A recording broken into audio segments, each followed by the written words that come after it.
look, if I get sick, I can hire a doctor. If I get in legal troubles, I can hire an attorney. And if I have financial stuff I need to deal with, I'll just hire a CPA, but I can't hire anybody to think for me. You can put the greatest jockey on the worst horse and he's not going to win. At some point, you have to dismount from this dying horse and jump on another horse. The risk is, if you're at the bottom of the dip, is to jump back and try something new.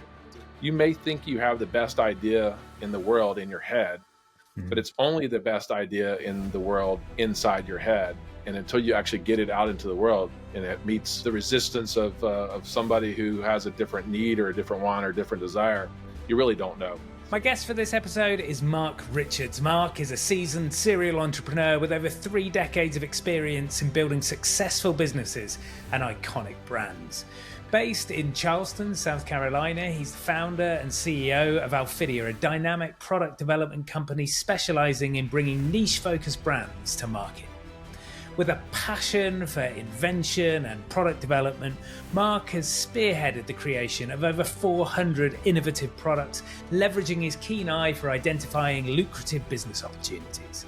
His expertise lies in rapidly launching products and optimizing their presence across major online marketplaces, including Amazon.com, Home Depot, Target, and Walmart. Mark and I met just over a year ago through a mutual friend, and I was immediately taken by his passion for entrepreneurship and his practical approach to building businesses. So I'm thrilled to have him on the show to share his story. If you enjoy what you hear, please leave a comment, like, review, subscribe. All those things mean the world to me and will help this podcast reach as many people as possible. You don't want to miss this. Enjoy. Mark, welcome to the show. My first question for you. In life, what is the most important thing that you've ever had to pitch for? It's my pleasure to be here, Dominique. Thank you so much. I think the most fun pitch I ever did was asking my wife to marry me. That was that was a big pitch, and it was a big win for me. We've been together 31 years. Amazing, very good.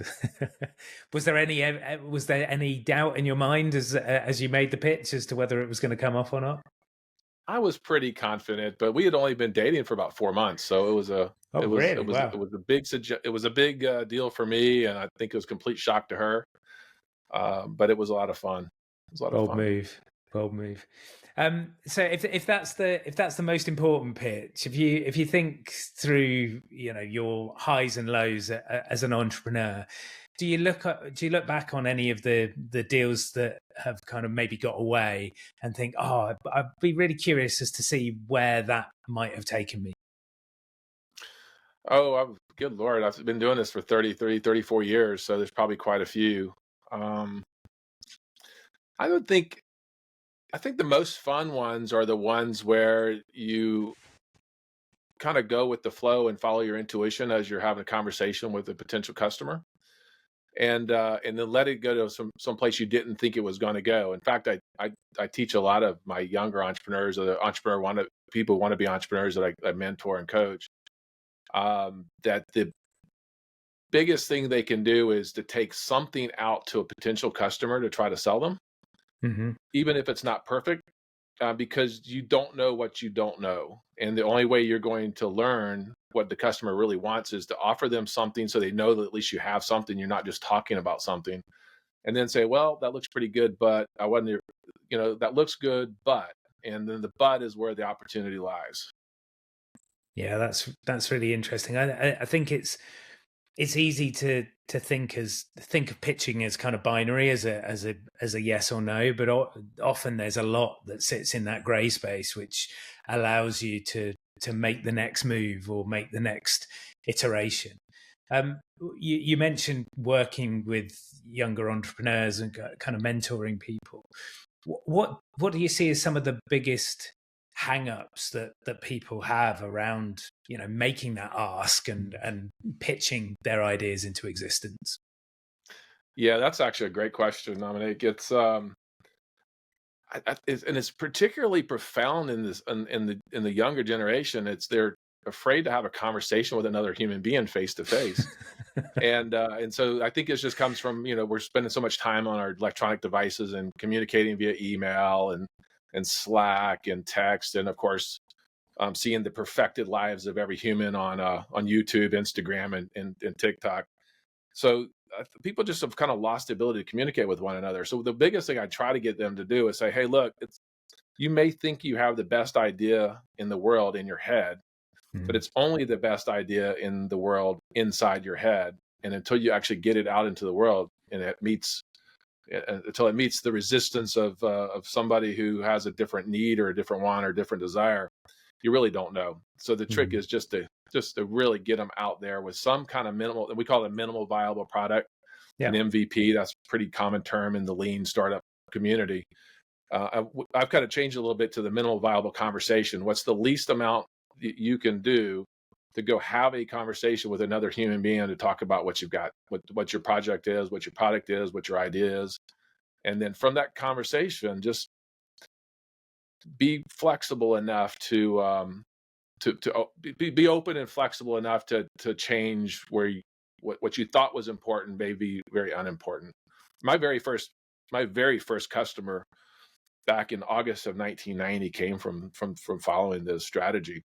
I went to sell them something and they didn't want that, but they wanted something else. And that turned out to be a multi-million-dollar product for us. Yeah. It's amazing.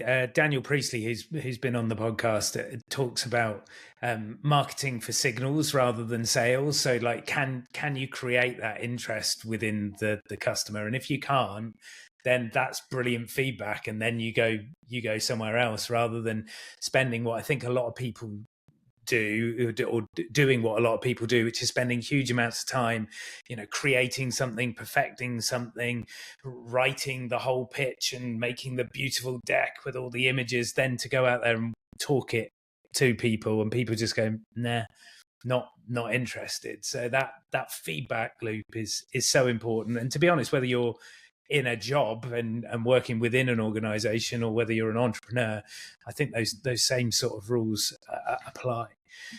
You've mentioned 30 plus years experience on this stage. You're a serial entrepreneur. You've launched over 400 products. But what is your story? Like, when you were a kid, did you have that kind of entrepreneurial itch? Where did this come from? Yeah, that's kind of funny. So I come from a family of entrepreneurs of sorts. My dad owned his own business. He built he was in the tugboat business, and he built artificial reefs off the state of South Carolina.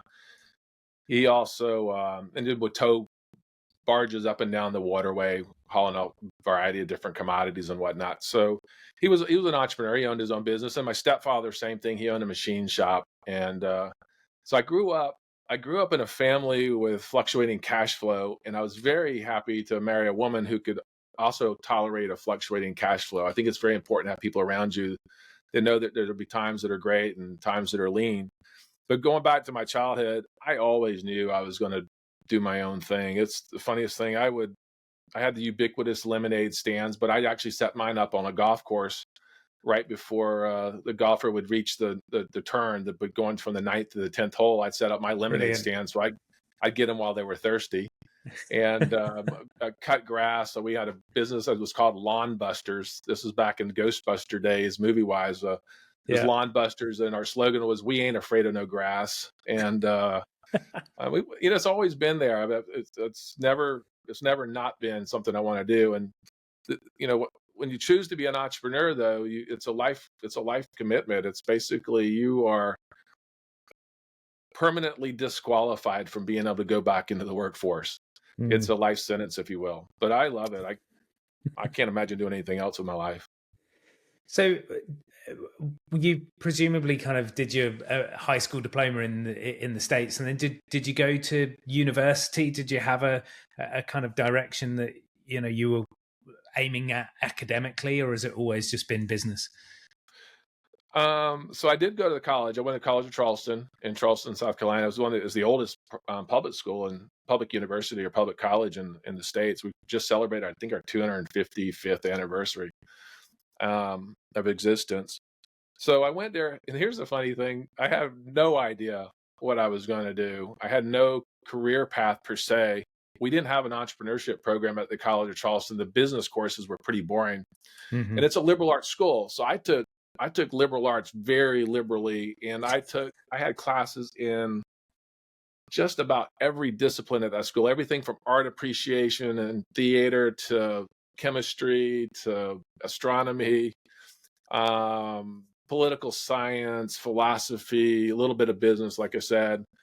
And at the end of the day, I ended up getting up through 2 years of university. And by the time you move from sophomore to junior, you have to declare a major. And so I went into the counselor's office and we look at my transcript, and it is an absolute disaster.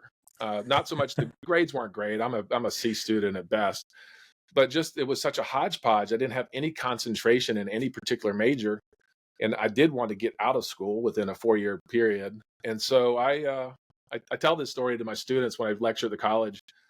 Went through the student manual was actually a written manual, but I mean, it was a printed manual back then. It wasn't all online.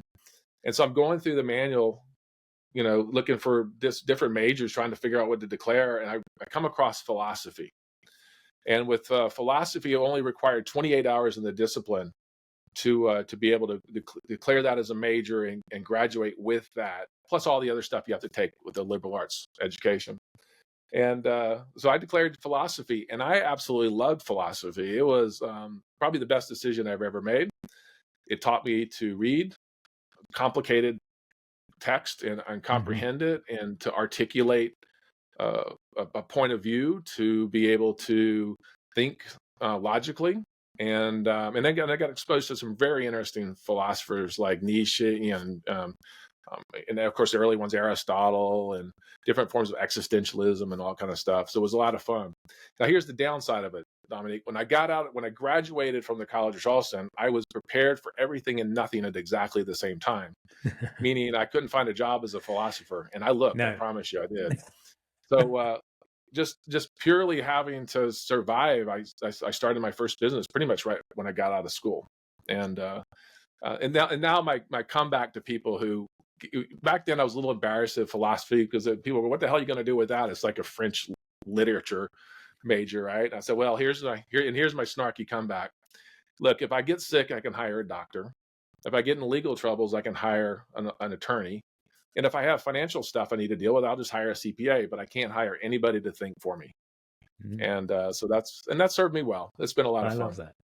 I think the US kind of liberal arts education is massively underrated in the UK and Europe. You're being forced into specialisation really, really early on.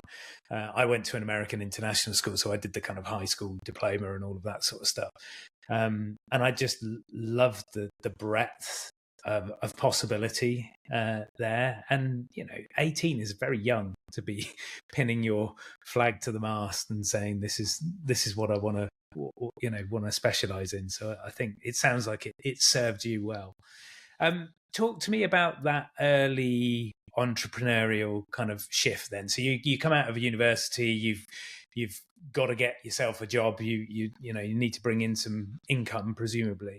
So what was the first idea that you went out and actually executed and turned into cash? It was ridiculously boring, and but I'll tell you the story because it's kind of fun. So my dad's still alive. He's 92. He'll be 92 and Tuesday of next week, so or soon, and he still works, which is amazing. Not as much as he used to, but he still works. But he built artificial reefs for the state of South Carolina. And for the viewers that don't know what that is, South Carolina and the United States, we have a very shallow coastline. So if you go 20 miles out to sea, it's only 55, 60 feet deep. Okay. And for the most part, it's a sandy bottom. So we don't have reefs and coral like they do down in the Caribbean. So it's just basically it's a desert underneath the sea. So what the state does is they build artificial reefs, which is sinking old junk offshore, ships and barges and bridge construction debris and all types of stuff are sunk offshore. And then that structure attracts little fish, and the little fish attract bigger fish. And then the fishermen get attracted by the big fish and they go out there and fish. So it's part of our economy. So at the time we were, when I got out of college, I went to work with my dad, and we were preparing a vessel to be sunk. It was an old Coast Guard cutter type vessel called the Comanche. And one of the things you have to do to prepare for this ship was 75 years old. It was an old ship. It was long since decommissioned. And we had to remove anything hazardous out of it. So hazards would be asbestos, and it would also be oil, so and dirty oil and all the stuff that accumulates in the bottom of the boat called the bilge. Yeah. And so we were having problems getting all that junk out of the bilge. And I created some heavy duty garbage bags, and they were literally nothing more than a plastic garbage bag, but just made out of much thicker plastic. And it worked great. And so I thought it could be a product, and I reached out to a local waste hauling company, a company called Fennel Container in Charleston, South Carolina, owned by a gentleman named George Fennel. I knew of them through some other things, and I reached out to a guy named Bob Shepard there, and I said, Bob, I've got this product I've come up with. Would you be interested in it? He goes, what is it? I said, well, I'd like to show it to you. It's for remediation for hazardous waste. He goes, yeah, sure, bring it on up. And so I went up to see him. Through an unfortunate set of circumstances, he couldn't see me, but he ended up handing me on to one of his underlings, a guy named John Chapman. And Johnny I have this thing, by the way, I've made one of these things. Basically, I've made a fancy garbage bag. And I pull it out and show it to him. He goes, oh, we already buy that. And my heart sunk, because I thought I had something interesting for him. And I go, well, how much? So if you can't beat them on innovation, what do you beat them on, Dominique? Right? Price, yeah. And I said, well, how much are you paying for it? And he goes, we're paying $27 a piece. And I'm thinking $3 a piece. Now I'm a philosophy major, but there's a spread between 27 and 3. Yeah. And I said, well, what are you paying $27 for? And it turned out it wasn't what I brought at all. But it was a liner for a roll-off container, which is a type of container we use in the United States for hauling construction debris. But they wanted a big plastic bag to go inside of that to hold sludge and other hazardous materials. And they were buying these liners for $27. And I said, I didn't even know what a roll-off container is. I was dumb. And I said, well, show me one. Show me what it is. And we went out there and I measured this container, and I'm going to give it to you in feet, because we don't do too much metric here in the U.S. It was about 20 feet long, 8 feet wide, 4 feet high. And I said, if I make these for you, will you buy them for me? And so I got a commitment, right? He said, yeah, if your price is good. And so I went back to my apartment. I was living in a tiny little apartment at the time. And I made one of these giant bags with a little 12-inch heat sealing machine, 12 inches at a time. And I took it out to him the next day. I remember it was a hot August day. Charleston can be really, really humid. And we put it in the container. And the first thing he says is, hey, this thing fits better. I go, well, is that important? He goes, of course it is. It's when you go to dump stuff in it, the sides won't come in. So like if you think of your liner in your garbage can, if you don't put it in just right, as soon as you start dumping garbage, it'll just pull the whole liner inside, the whole bag inside. And I had solved the problem without even really trying. And we went on to sell millions of dollars worth of that product. Crazy. Called it the Enviro liner. That was August of 1990. There you go. And what's fascinating about that story is that A, you didn't give up immediately, and B, you listened because he was giving you really important information there that you could act upon. And C, you were curious, like to actually say, can you show me? Like not, oh, I have no idea what you're talking about, I'm gonna leave. But the tenacity to say, can you show me what that is? What does it look like? And then the grit to go and get it actually done in the evening in between. Really, really impressive. So was that the start of a business in terms of, incorporating and bringing on a team, or was that something that you were still doing on your own? Yeah, that's kind of funny. So if we go back to early 1990, we have a controversial presidency here with Trump running against Biden. So Donald Trump back in 1990 had finished writing a book called The Art of the Deal. And in that book, he talks about why he called the Trump organization he called it the Trump Organization. And the reason he did so was because he wanted to sound bigger than it really was. And this is classic Donald Trump, right? And so at the time, I had 3 employees, me, myself, and I. And so I called the company the Richards Group. Yeah, because right. So I wanted to sound bigger. So I use the same philosophy. I don't have quite his ego. But anyhow, that's how the company got started. And and we incorporated. It was an Inc., not an LLC, which is a form of a corporation in the United States. Yeah. It was an Inc. It was formed, I guess by the time I got my first check, because I needed to go deposit it into a commercial account, and you needed to have all that junk done. Yeah. Yeah. So when you're talking, but that's a good point. I think entrepreneurs do not need to trip themselves up on that stuff in the beginning. yeah, Go get the check first, and then fill in the blanks behind it. It's all simple stuff. It's not that complicated, particularly now with everything online. So get the customer first. That's the hard part. It's fascinating. I think, whether it's corporate world or the entrepreneurial world, there's often so much effort and time wasted on things that actually aren't relevant or important until you've had that initial conversation. People spend months creating the website before they've actually sold anything, or before they've even discovered whether there's a need for the thing that they're selling. And actually the art is in the human connection. And as you did, walking in and having that conversation and saying, how can I serve you?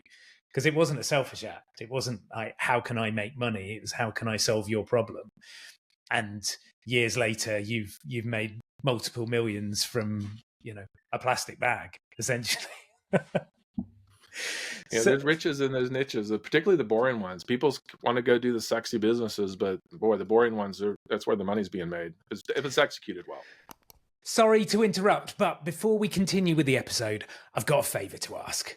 I'm on a mission to get this podcast in the hands of as many people as possible. So if you found what you've heard so far valuable, please, please, please like, comment, rate, and subscribe. These things make a huge difference to our reach.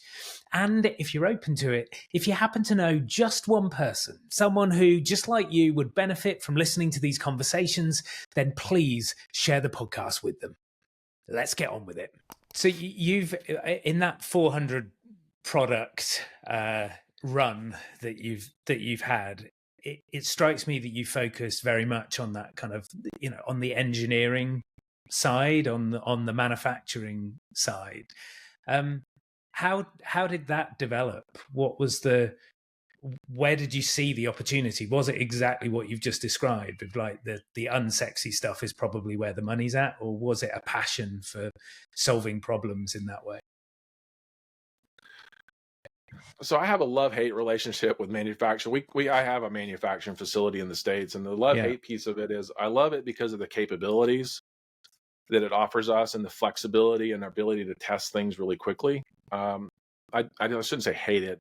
I dislike a lot of it just as it's complicated because you're dealing with physical products. I envy the folks that are doing SaaS products that are in the digital world, where they can duplicate what they do it once and they just duplicate it over and over again electronically.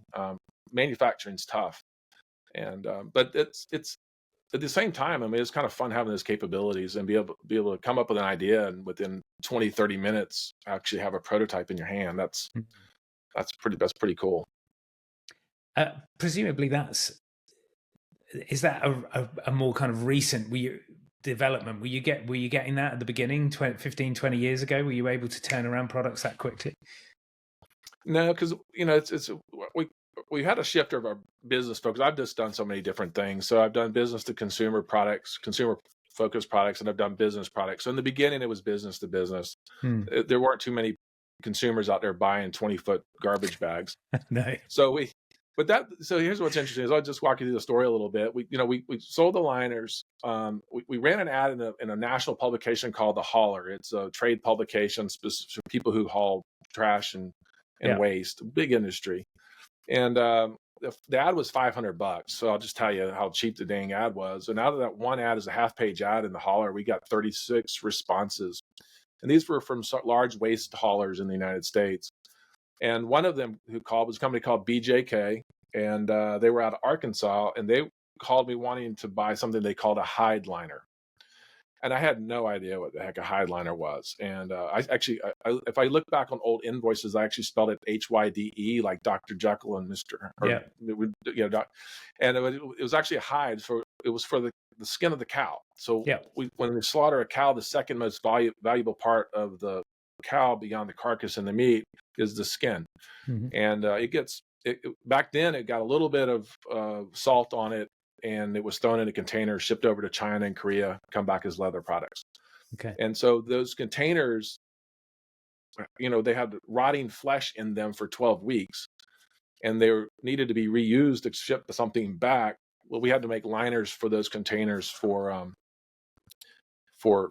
return, for them not all the goop from the hides not getting all over the container and making it stink and have to be thrown away. So that was a great business. And so what happens was, once you start off in one direction with the business, then it begets other businesses. And over time, because we're always listening to their ideas, we're entrepreneurs, and plus I suffer from probably high levels of ADHD, so keeping me focused on any one thing's damn near impossible.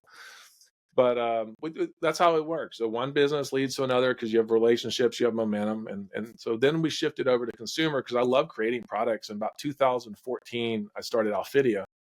And that's where we started creating just products that scratched our own itch and were fun to make. And primarily at that time launched them on Amazon, which in 2014 was a fun platform to be on.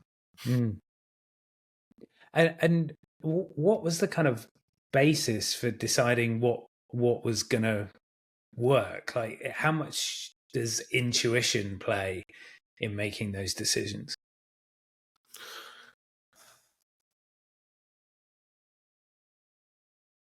So the philosophy, the underlying axiomatic philosophy behind it, was to build better things that people were already looking for.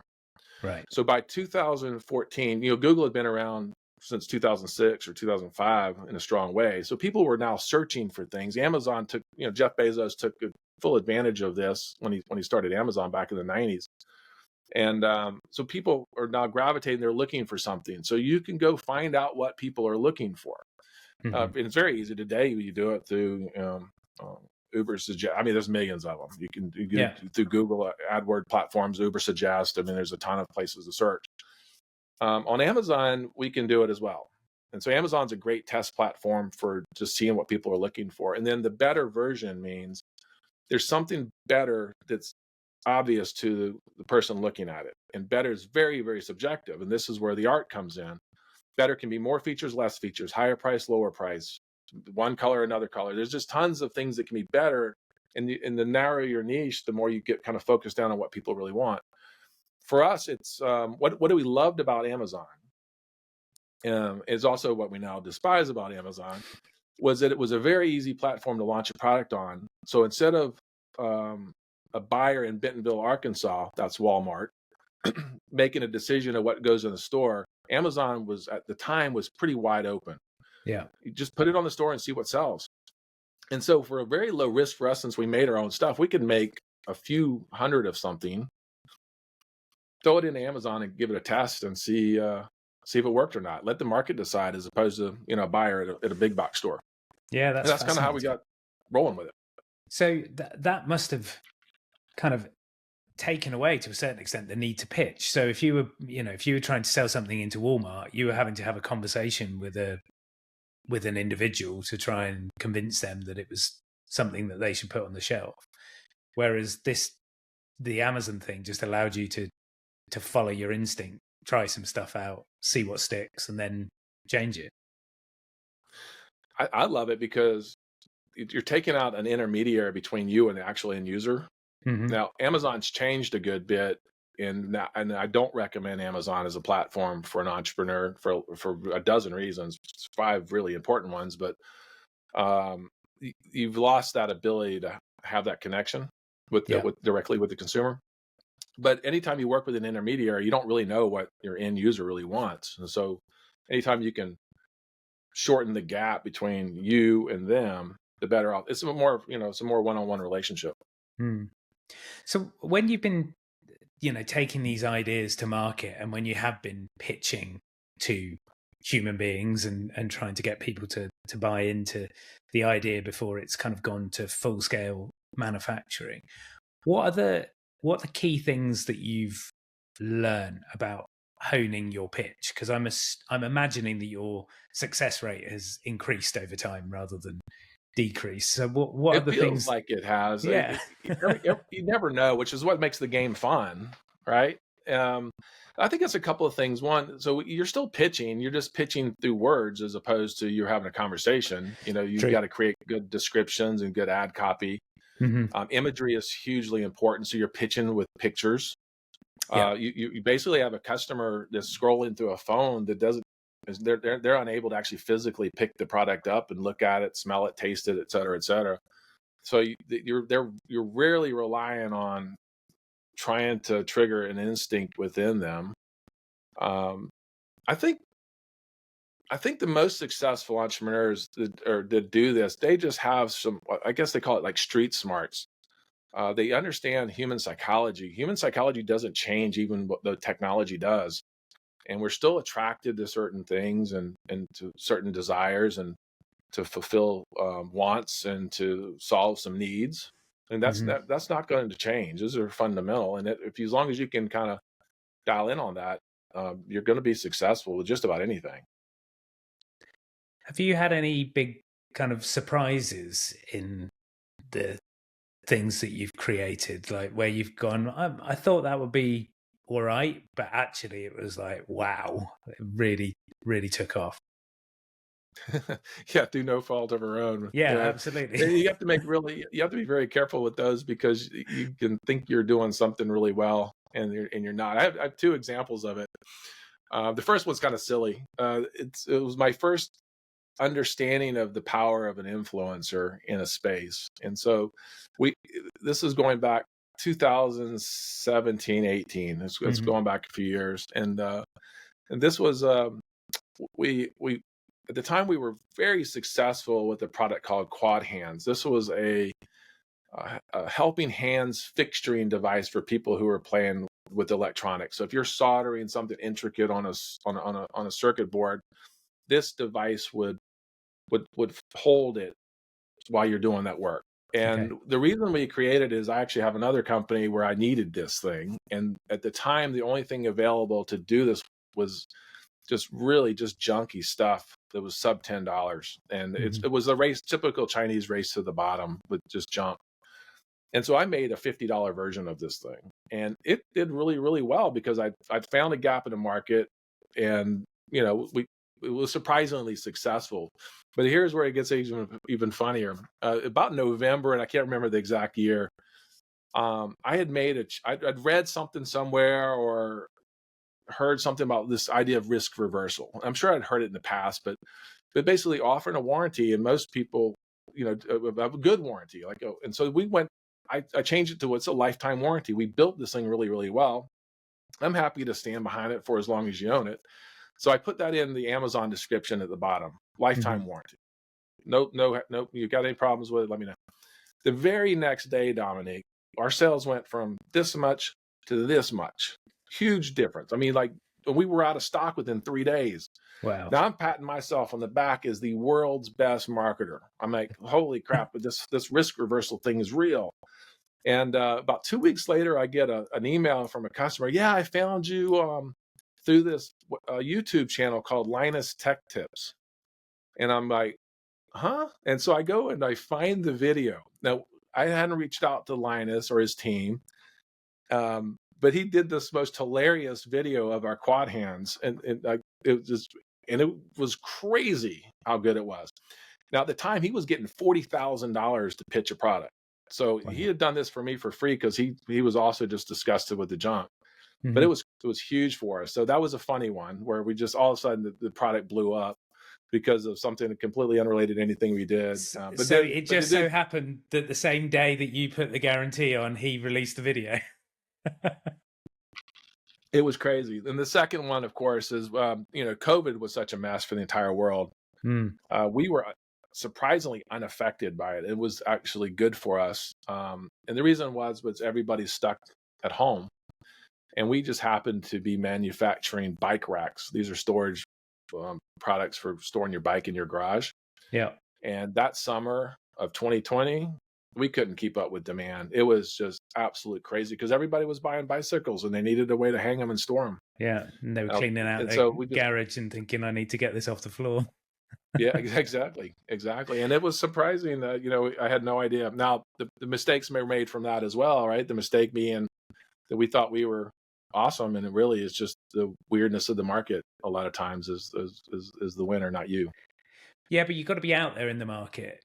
I think, and testing it and being willing to fail. I think that's something that's coming, through this conversation quite strongly, is that you're someone that goes out there and tries stuff out. You're not afraid to take the risk to build 100 of these things and see if they sell, rather than sit on the idea and hope that someone comes to you. In terms of your own ability to pitch and your kind of confidence as an entrepreneur, like, have you had any mentoring or support with that throughout your career, or is it something that you've just developed yourself?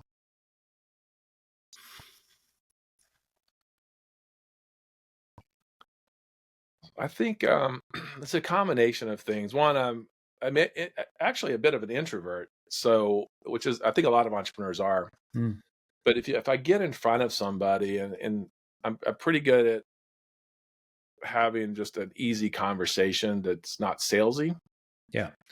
and trying to get to the bottom of what they really need. And I think it comes from I really want to help. I really want to be helpful to them. I don't. It's I'm fine financially. It's just really just it comes from a genuine desire to create cool stuff and to work with cool people. Mm. And so I think that's that. But I'm an avid reader, Dominic. I probably read well over 5,000 books, business related books. I've got a library probably filled with 3,000 physical books. Thank God for digital, because I don't have any more room for stuff. My wife makes me when I say throw them away, give them away. Give them away, yeah. Which is fine. But through all that reading, I've read, stuff from Jeffrey Gitomer and Jay Abraham and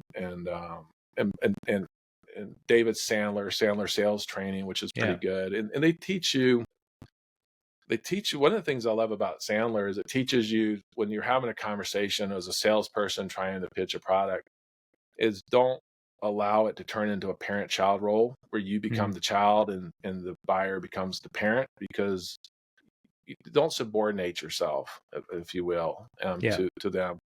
And that's the psychological thing where it's, you're one human working with another human trying to solve a problem. And that's probably the most important thing. That goes for pitches as well. If you're pitching for a business, you're pitching for money, it's just, so don't subordinate yourself just because somebody's got more than you or you perceive them to have more than you. I think it's a really kind of interesting energy thing. And I know that can sometimes sound a little bit kind of woo-woo or intangible, but the energy of need versus the energy of certainty. If you go in there and say, look, we have this great thing or this great idea, and it would help you because, and there's mutual benefit here, and you meet that person or that group of people as equals, that's a very different relationship than, hey, I was just wondering if maybe you might like to try this because you're amazing and I think this is really good. That's a recipe for disaster, but it's so easy to fall into the latter rather than to be the former. At the same time, don't come across as cocky or overly self-assured either. It's a balance. I think it's for the most part. There people are really cool to talk to, unless you catch them at a bad time, and it's nothing to do with you. It's just there's something going on in their world at that particular moment that just makes it not possible. But for the most part, people I'll reach out to anybody because a lot of people, they're willing to help. They like helping, and I teach young entrepreneurs. Good Lord, I come and lecture twice a year to the school, to entrepreneurial school, and there's 250 students in there. And every year I put up my email address and give them my LinkedIn. And it's surprising, 3 or 4 of the students out of 250 will reach out to me. Yeah. And then something interesting will come from it. I'm working with one of them now. He's invented a really cool product. We're helping him get developed. And I have 2 or 3 of them working for me. So, but yeah, people are pretty amazing. They'll help you. It's amazing. You say, out of 250, only 3 before we'll be in touch. And I find it fascinating because in all of the seminars that I give, in the keynote speeches, or even in the workshops, I share my contact details at the end, and I will say that if you have questions or you want to bounce ideas off, please get in touch. Genuinely, I love that. I get a huge amount of energy from that interaction.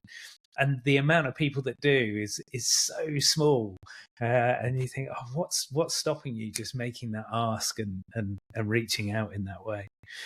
Well, here's the fun thing to do. If you read a book and an author it resonates with you, so it's a business book and it's really something about it.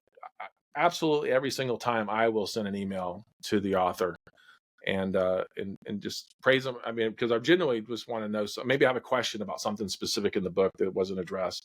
Yeah. And 9 chances out of 10, I'll get a response back. And I've created some lifelong friends from some authors that I've admired back in the past. And but don't be afraid to reach out to people at all. You just never know what opportunity is going to come from it. That's brilliant advice. How do you, when you're speaking with those young entrepreneurs, what advice do you offer them around bouncing back from rejection, and when things don't work out? Because we don't win them all. So how have you got back on the horse, as it were, when things haven't quite gone to plan? Yeah, that's a great. I mean, I love that analogy too, because you can put the greatest jockey on the worst horse and he's not going to win. He needs the horse to win, and so a lot of times we have to. I've picked bad businesses, and if you pick a bad business, I love this. I heard this the other day. It was don't do a 10 out of 10 execution on a 2 out of 10 idea, and no matter how good you are, if you pick the really bad horse, it's just not going to be the winner. So at some point, you have to dismount from this dying horse and jump on another horse. Now, there's a little bit of risk there, because in any entrepreneurial journey, there's a dip you've got to go through. And a lot of entrepreneurs make the mistake of thinking at the dip that this sucks, because it does suck. But then they go looking for the next thing. And so here's where that comes from. So in order for an entrepreneur to launch a business, because it's really a crazy pursuit, you have to be a little nuts. And you also have to be almost delusional with your optimism. Okay. So when you start a business, you are coming in with what I always call uninformed optimism. I mean, you don't know what you don't know, but it looks really good. And it could be because you've read the latest trend on TikTok. You got to start drop shipping this product. Your uncle tells you about this great opportunity. There's a friend of his who's just crushing it in the business. So you go, holy crap, I'm going to go get into the garbage hauling business or whatever. Yeah. And so this is the uninformed optimism, right? So you jump into it with both feet and you're on fire. And then it gets hard. And because it just does, and I don't care what pursuit you do, there's going to be a dip. So now you're on the backside of that optimism, and you're now on what I would call informed pessimism. So now this business sucks because you're knee deep in it, and you go back to the uncle or you go back to the TikTok influencer and go, what? Wait a minute, you said this was great. Oh, well, yeah, but my cousin, he's got his uncle owns the waste hauling company over 2 doors down. He could, whatever. Then you start realizing there's a whole bunch of other stuff that went on behind the scenes that made that successful. Yeah. The risk is, if you're at the bottom of the dip, is to jump back and try something new, because now you're on a cycle loop of lose. But if you can make it through the dip and you get on the other side of the curve, you're now in informed optimism. And that's when you can become truly successful. But you have to push through that dip. And quite frankly, at the end of the day, I don't know how to resolve it other than just have the fortitude to keep doing it. Now, at some point, stop. If it's just not going anywhere, you got to stop and rethink. But a lot of times we jump off too fast. It's fascinating how much in this kind of TikTok, Instagram world we see as overnight success, that this thing just happened, and all of a sudden there's the Lamborghini and the nice mansion. But in reality, in the conversations that I have with business leaders and entrepreneurs day in, day out, things take a much greater deal of time than most of us give it credit for. And that sort of staying power in order to become and overnight success is huge. I mean, if I think about it in my former profession as an actor, you'd have people that would seemingly be the rising star, but you'd known them for 7 or 8 years, and they've been waiting tables and doing all of the rubbish jobs, bit parts in adverts, and then suddenly they get their big break, and you think that they've been catapulted to success, but they haven't. They've walked up the ladder pretty slowly. Your ability to hang on. In our country, most billionaires don't become billionaires till they're in their 60s.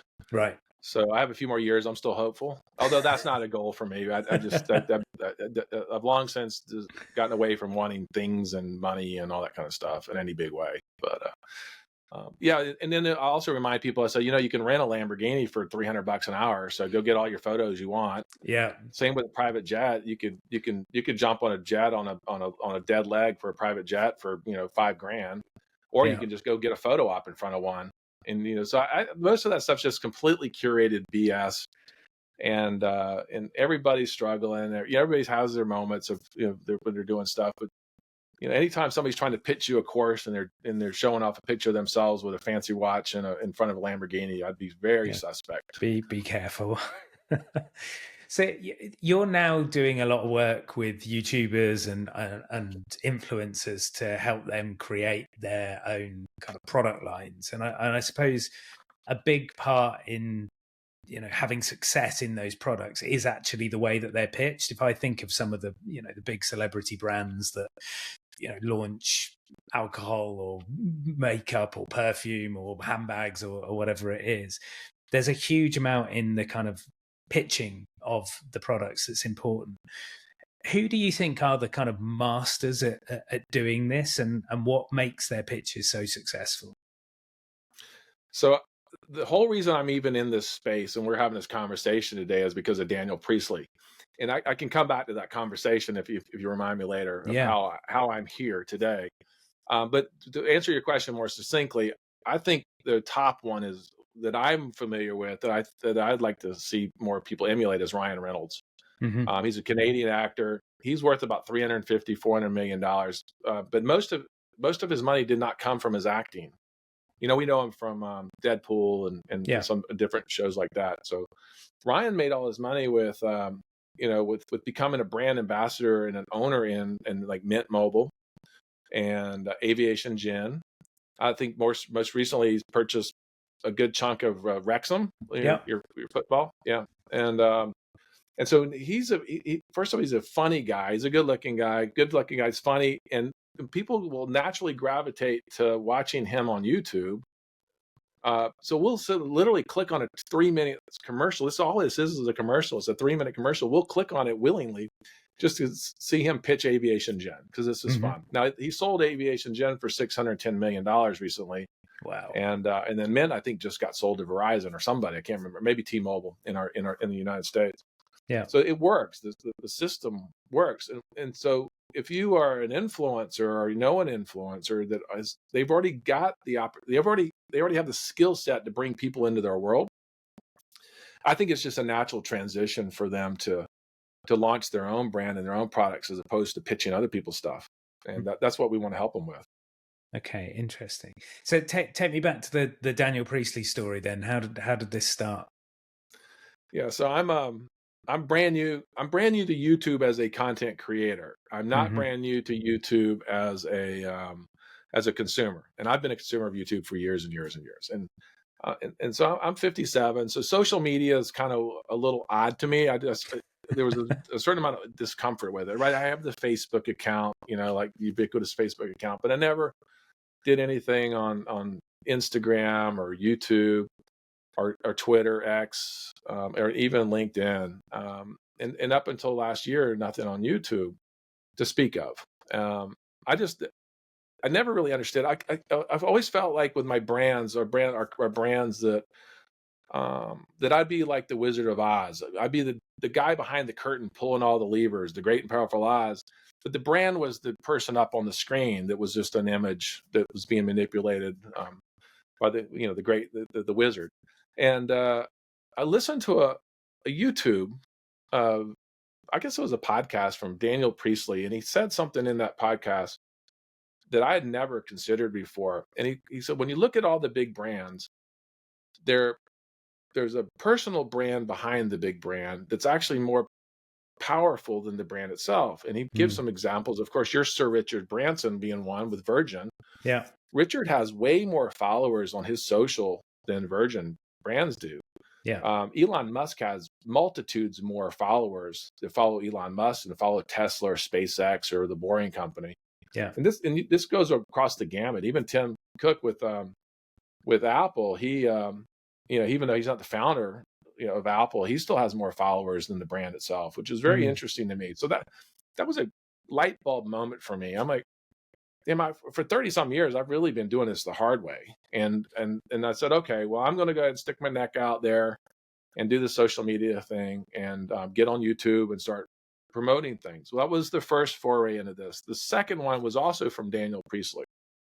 And Daniel said, look, it's hard. It takes time to get a channel going. I mean, you've got quite a few subscribers, but it's been a lot of effort. You put a lot of time, and there's a lot of times when you're just putting effort in and nothing's happening. I mean, right now my subscriber count's teeny tiny. It doesn't matter. I still keep doing stuff. But here's where it was interesting. He says, if you don't have time to build your big audience on your own, go find somebody else who's already built an audience and partner with them to help them leverage their thing. And what he talked about specifically was a SaaS product he had created with some other folks called Score App. I'm sure he talked about it on the podcast with you. And this is a brilliant marketing strategy where you get somebody to go take a quiz and they willingly give you up information about themselves in order to get to see where they score. I love it. It's brilliant. But he made that SaaS product super successful because he partnered with a large influencer in that space, and instantly he's leveraged that credibility to bring all those people into his fold.